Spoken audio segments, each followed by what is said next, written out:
I think it's very sad. Two beautiful lives snuffed out, two families' lives forever rotten. But it was a just verdict, and I'm appalled that the murder-suicide was even brought up. I think it's disgraceful that they're blaming the victim and they are tearing her apart. I think her family has suffered enough. Disgraceful. Did you hear the Entwistles come out and blame her? Yes, I heard Mrs. Entwistle say, and my heart's been with her as well all this time because she's a mother, I'm a mother. But to say that Rachel murdered her granddaughter, I mean, she's been brainwashed. She's been brainwashed by Weinstein. First, just let me say that there were no winners in this. Everybody lost in this case. Tragedy for everybody involved.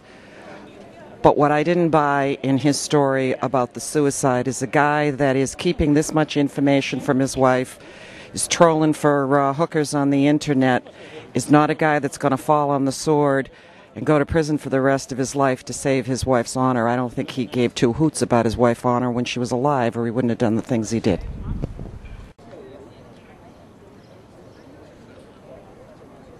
We're here live at the Entwistle trial, and the verdict is in. The mystery is over. The answer has been delivered.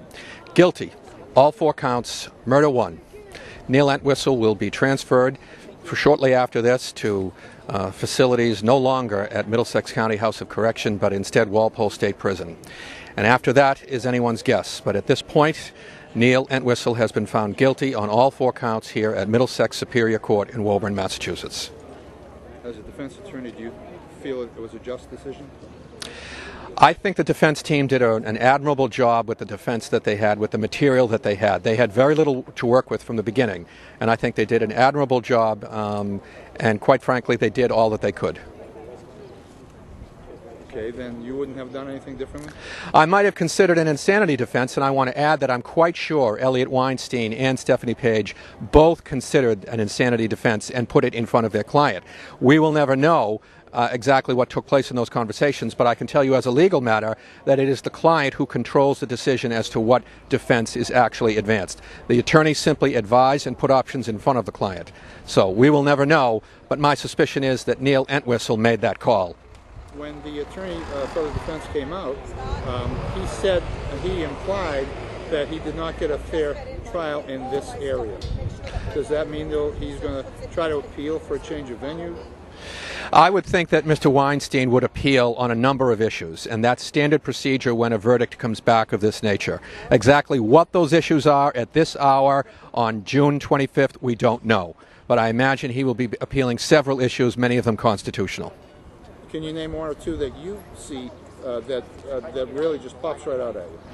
Perhaps there might be a search and seizure privacy issue in terms of materials that were secured by the police in the Hopkinton home, perhaps without a warrant. I'm not sure how successful that might be or not be, but that's one area that might be explored. Do you see anything being made of the failure to see the bodies on the first search? No, not actually. The bodies were discovered to be hidden. They were latent. They were not open and obvious. I don't see that much material to work with there.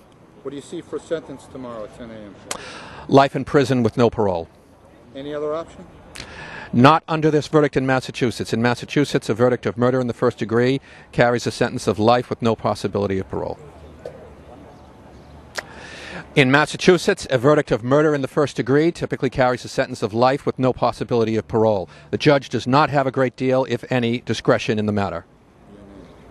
Attorney William Kickham of Westwood, Massachusetts.